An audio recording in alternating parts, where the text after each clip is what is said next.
What is up, guys? Welcome back to the channel, and today we're going to be talking about something kind of interesting, and that was just revealed actually this morning. Probably filming this the day before this goes out, if I even have time to edit this at all anytime now. With work recently, because we've been so short-staffed, I've had little time to actually work on videos.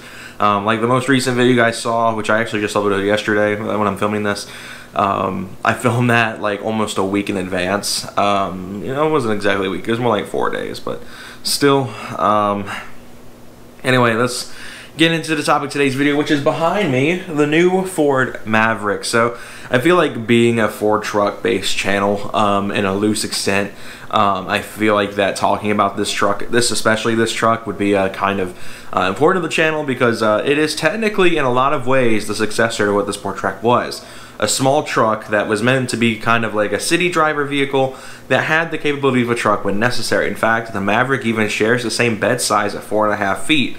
But in a lot of ways, the Maverick is not only an evolution on the Sport Trac's formula, but is pretty much just a modern take of it, and has a lot going for it that I really think it's gonna do well. And I think we should talk about the Maverick and talk about my feelings on it, and eventually I would love to do a video going to a Ford dealership and comparing the Sport Trac and the Maverick head on. So if there's any Ford dealerships in the Georgia area and like the Metro Atlanta area that want to get together and shoot a video comparing, you know, Ford's old small city truck versus Ford's new small city truck, I'd love to do that. So anyway, let's talk 2022 Maverick. So the Maverick goes on sale this fall, which is really exciting. Having some new trucks on the road. I've gotten so used to seeing Rangers and F-150s. Where I work, I see them all the time. And I'd like to see some diversity, you know. I'd love to see the Maverick come through on my car wash a couple of times that I work at.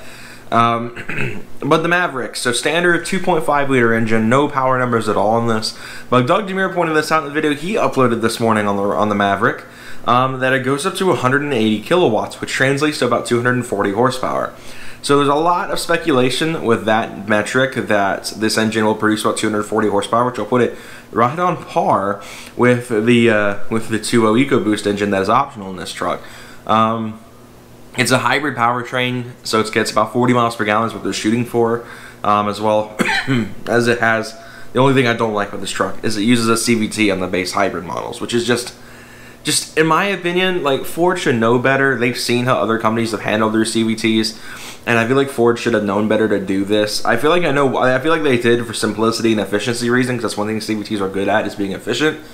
But the problem is their reliability is not really great. Their popularity is very low, especially in the enthusiast market. And I feel like the truck enthusiasts, especially, they're not going to want to buy a CVT truck. That'd be like buying a Prius, but in a truck form. And I don't think a lot of truck enthusiasts are going to be very happy about having to look into CVT as an option.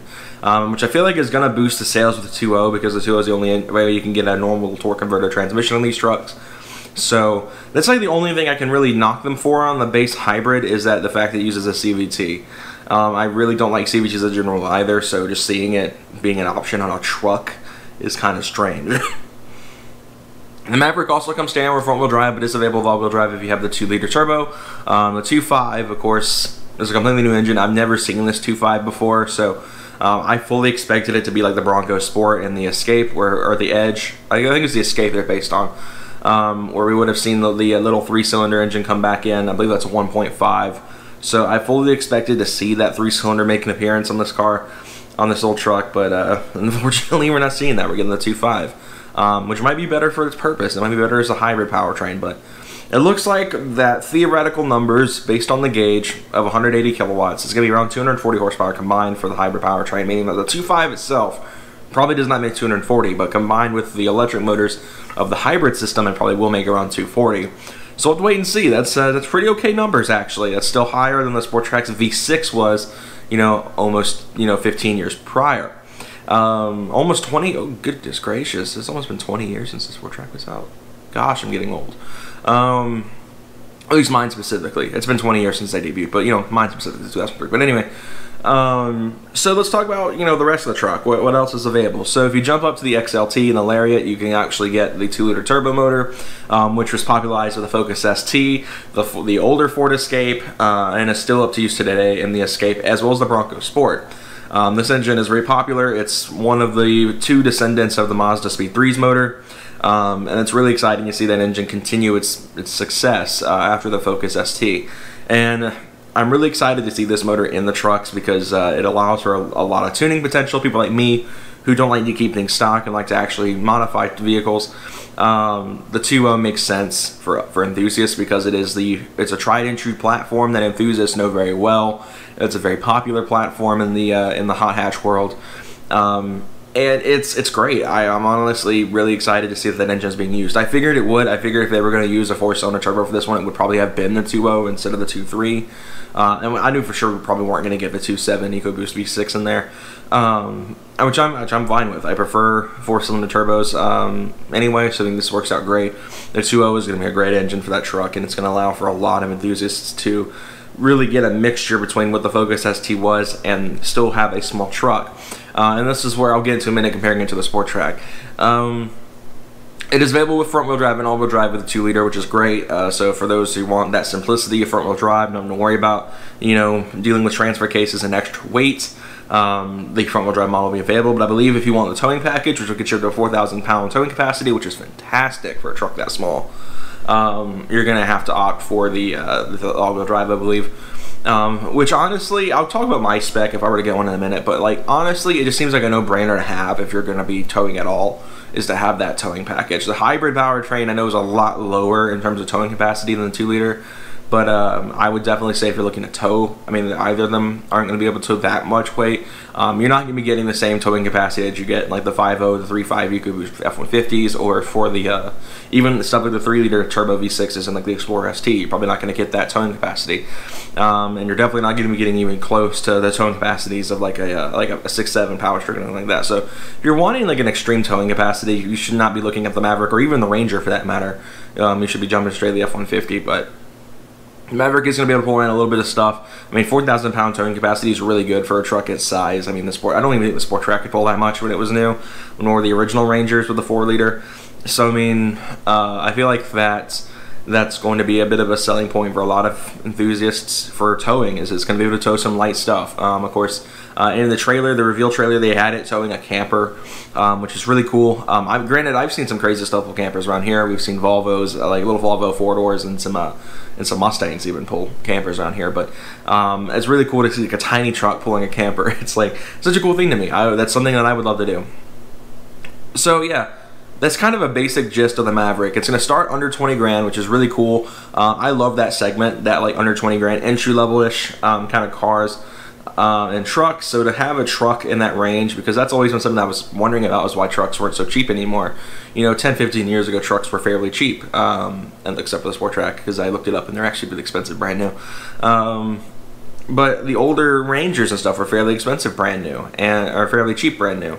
So seeing the Maverick kind of slotting under 20 grand, about the same price as a Jeep Renegade, it's really impressive. And to see that enter the space is going to be exciting for a lot of people who have cars like a Camry or a Sentra or an Altima even, and they want to try a truck, but they don't want to get something as big as the new Ranger or the new Colorado, because those are actually kind of large trucks now.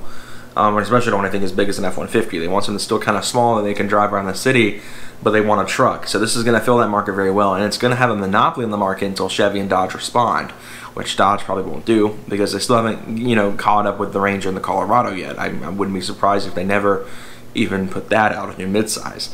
But Chevy, on the other hand, I feel like it's going to have to respond in some way. A lot of people are like, going pitchforks right now at GM, like, hey, bring back the S10.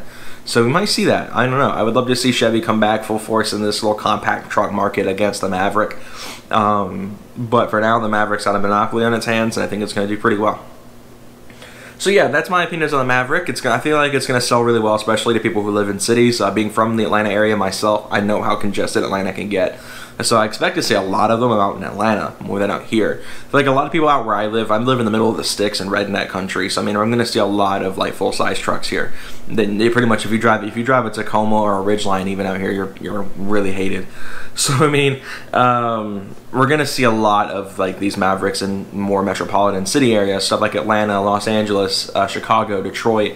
A lot of these more congested cities are probably going to see a lot more of these than you would out here, and like in the sticks and rural areas. And I think it's going to sell well. The price point is great. A lot of people, you know, at that price point are looking at Corollas and, you know, older Camrys and, you know, older sedans, used sedans. So I mean, being able to get a brand new truck in that price point, it's going to have lots of features and a lot going for it. Is going to really give it a good, like, this good ground to stand on, and I feel like that alone is going to help it sell. So let's talk about my dream spec. So Ford is currently does not have their configurator live, but based on what I know about the Maverick already and what I could tell you guys about it, I can give you guys kind of a general gist of what my build list would be for a new Maverick. Let's start off right away with the trim. So we have 3 trim levels available: the XL, the XLT, and the Lariat. Obviously, I'm probably going to go for the Lariat personally. I want something, if I were to get a new truck at all, it would have to be something that's fairly luxurious. Michael's Ram kind of spoiled me. For those who don't know, Michael actually has a 2020 Laramie Ram 1500. So having a really nice spec'd out interior is going to be something I'm going to want. Of course, my engine choice will be kind of obvious. I like the idea of the hybrid powertrain, and I do wish they'd actually put the hybrid powertrain with the 2-liter as well. But you can only get it with the 2.5, so I'm going to opt for the 2.0T and get all-wheel drive as well as the tow package. That way I can have that 4,000 pound towing capacity. I can pull a small car and a trailer even, or even a camper without any sort of strain. I also don't want to deal with the CVT. The 2-liter does come with an 8-speed automatic as standard. Unfortunately not the 10-speed. I would love to have the 10-speed there, but the 8-speed will do just fine. Of course, my only thing is I really wish it would have manual control, something like paddle shifters, but it does not appear to have that at all, which is unfortunate. So then, of course, color-wise, I think Rapid Red is kind of an obvious choice. My dad's Mustang being that color's predecessor in Ruby Red, I feel like it's a really good color to go with. I also feel like black would be an excellent color. I've really been into black trucks recently, black and white trucks. So I think a black Maverick on gold wheels would be a pretty good look. Especially with the 2.0, and I think that it'd be a really fun little truck. Interior wise, I'd probably try to spec it out the black interior. I don't know the configurator on that side yet because Ken Ford's configurator is even live on this truck. And I expect that my build will probably be around 25, 26 grand at max, which is, you know, still better than a base XL Ranger. That's about where the Ranger starts. So I mean, I would have the compact truck that's fully loaded and have all these really nice amenities, or I could get a base model Ranger that's bigger and is not going to have barely any features at all. So yeah, that's my build list for a Ford Maverick and my opinions on the Maverick. I think it's going to do absolutely great. I'm really excited to see Ford enter the space once again in the compact truck world. And again, to any Ford dealers in the Metro Atlanta area that want to get together and do a video comparing, you know, their old compact city truck, which is a Sport Trac, to the Maverick, I'd love to do that. Quickly do a brief comparison on the two, because I had said earlier I would and I forgot. The Maverick and the Sport Trac are pretty much, you know, successors to one another, the successor and predecessor. The Maverick is, of course, taking over a compact SUT style thing, with it being based on the Bronco Sport and the Escape. Of course, it's not a full-on SUT, but it's got a lot of the same dimensions. It's got the same bed size, for crying out loud. And it's only available in a 4-door, just like the Sport Trac was. I feel like it's going to do better than the Sport Trac in a lot of ways, especially in the fuel efficiency as well as performance. The V6 was great for the time. Everyone knows my opinion on the 4.0. It's a mixed bag for me. But just the new performance of the turbo 4-cylinders is going to outweigh the old naturally aspirated V6. It's going to get better fuel efficiency. It's going to make more power, as the 2.0 has been proven to do already as is. And it's just going to be able to perform better. And I think that having that powertrain versus stuffing a V6 under the hood of that thing was a good idea. And I think that the Maverick is going to take what the Sport Trac couldn't do in a lot of ways, which is fuel efficiency and, you know, high performance builds that are going to be absurdly fast because of the 2.0's like history and the fact that the 2.0's are great. It's going to be able to push what the Sport Trac couldn't do. But as well as doing a lot of the same things the Sport Trac could do, such as be comfortable, inexpensive, and reliable, hopefully, unless you're mine. So, I mean, at the end of the day, the Maverick's great. I'm really excited for it, and I think it's the proper evolution of the Sport Trac we haven't gotten yet. And I cannot wait to get to see them in person, and I really want to do a comparison video. So again, if there's any Ford dealerships in the Metro Atlanta area that want to get together and shoot a small video comparing the Sport Trac to the Maverick, I'd love to get a hold of you and get in touch with you guys in the fall. Anyway, guys, hope you all enjoyed this video. If you did, be sure to leave a like, subscribe, more content coming soon on the channel. I will see you guys next time. Have a great rest of your day, guys.